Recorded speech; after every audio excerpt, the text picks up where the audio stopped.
Hello, and in this IELTS Part 2 speaking video, I'm going to look at the topic, describe a time you taught something to a younger person. You should say when it was, what it was, who you taught it to, why you taught it, and explain how you felt about it.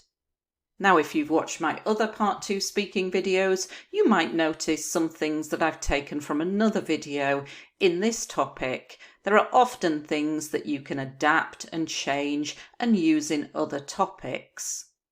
Let's take a look at the model answer. I was struggling to think of a situation to talk about because I'm not a teacher, so teaching is not something I do on a regular basis.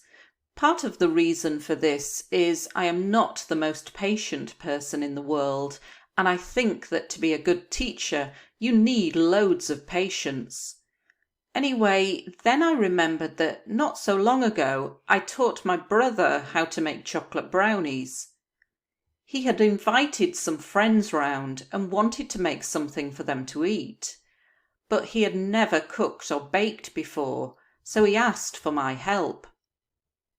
Although brownies are somewhat straightforward, we made triple chocolate brownies, so they were slightly more complex than a plain chocolate brownie. And I'd like to add that there is an art to cooking brownies. If you undercook them, they are too runny, and if you overcook them, they are too dry. We were delighted with his first attempt because they were spot on, not too runny nor too dry. All of the guests complimented him and said they were the best brownies they had ever tasted. When we were making them, I realised that I am not as impatient as I thought I was. Don't get me wrong, I'm not saying that I could be a teacher full time, but for a one-off task such as this, I really enjoyed it.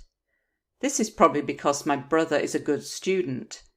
He listened carefully to the instructions and followed them to the letter. One of the hardest things when teaching is when people don't listen. That's when mistakes happen. Hopefully in the near future, I will teach him to make a few other things, but I'm snowed under with work at the moment, so I'm not entirely sure when that will be. So let's take a look at the language in this topic. I was struggling to think of. This is very useful as your opening sentence in your Part 2 answer. To struggle is a very useful verb for writing and speaking, and it means to find something difficult. And I was struggling to think of, you're using the past continuous, so it's going to impress the IELTS examiner. Make sure you know exactly how you're going to start your Part 2, and it will make you feel less stressed during the exam. On a regular basis, this is also useful for writing, and it means regularly. We can use this with other words. We can say on a weekly basis, on a monthly basis, on an annual basis, meaning yearly.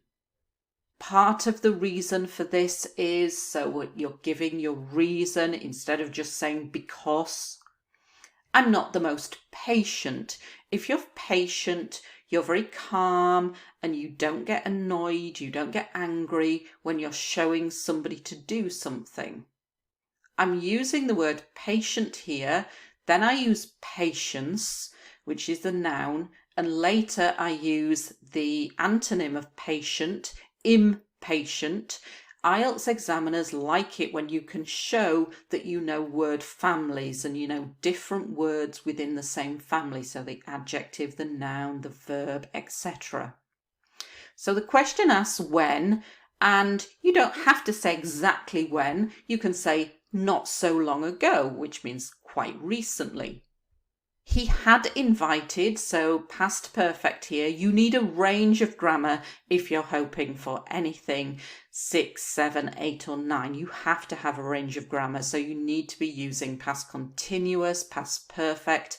And because this had happened before, so the inviting had happened before we made them, he had invited some friends round. To invite friends round means to invite friends to your house. He had never cooked or baked before. Cook or baked. Bake we use particularly with cakes and bread and things like this. Somewhat straightforward, meaning quite simple, but I'm using more complex language here. And a triple chocolate brownie. Triple means 3, and it means it's got milk chocolate. This is milk chocolate, dark chocolate, and white chocolate. So we call it a triple chocolate brownie. I'm just trying to make the language more complex. And here I'm using slightly more complex, so a bit more difficult than a plain chocolate brownie. Plain means it's just one flavour, so dark chocolate. And I'd like to add that you need to use discourse markers to give your answer some fluency and coherence, and so this is a useful one. An art, this means a skill. To undercook, to overcook. To undercook means to cook them less than they need. If they're too runny, this means runny, so the mixture is not fully cooked. If you overcook, so you cook them too long, they are too dry. So we were delighted. Delighted means really, really happy. His first attempt. Attempt means try. His first try, his first attempt. These are both nouns, these are both verbs. They were spot on. This is quite informal language. Do not use it in writing, but it's fantastic for IELTS speaking, and it means perfect. If something's spot on, it's perfect. Not too runny, nor too dry. When we're using two negative things, we can use nor. So runny, meaning it's too soft, too dry, it's overcooked.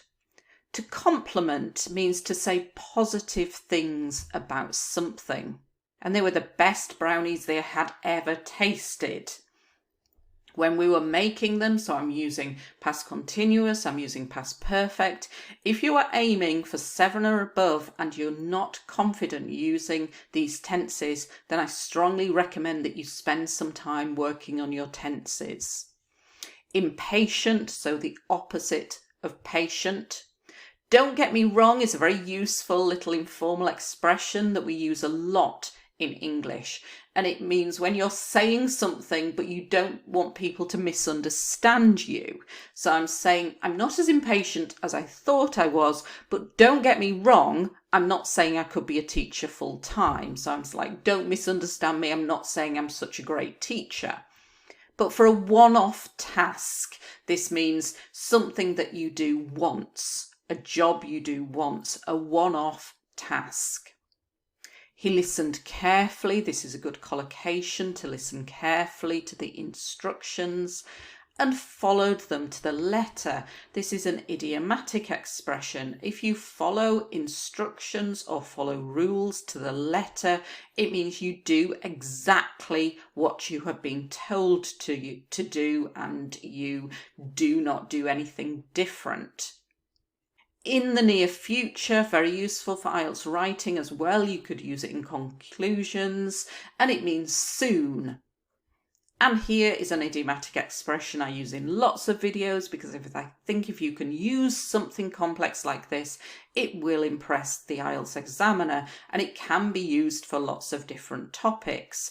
I'm snowed under with work at the moment. It means you have lots of work to do.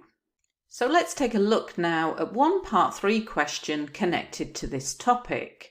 They could ask you, what skills do adults need to have? Oh my goodness, there are too many to mention. There are practical skills such as cooking, because if you can't cook, then you will have a diet of processed food or takeaways, and this could lead to obesity. Then there are work-related skills, for example, time management skills, interpersonal skills, IT skills. And not forgetting social skills such as being self-confident, communication skills. The list is endless, I'm afraid. Okay, so this question, what skills do adults need to have? There are hundreds of skills that you need to have as an adult. So that's why I started with, oh my goodness, this is an expression when you're shocked about something. It's a politer way of saying, oh my God. Oh my goodness, there are too many to mention, so there are so many to talk about, but you obviously have to talk about some. So you've got the practical skills. So I'm separating them into 3 areas: practical skills, work-related skills, and social skills. And then I give a little bit of detail, so practical skills, cooking, because a diet of processed foods or takeaways could lead to obesity. I'm just using this because I know lots of complex language about processed food, takeaways leading to obesity, which is useful for IELTS writing as well.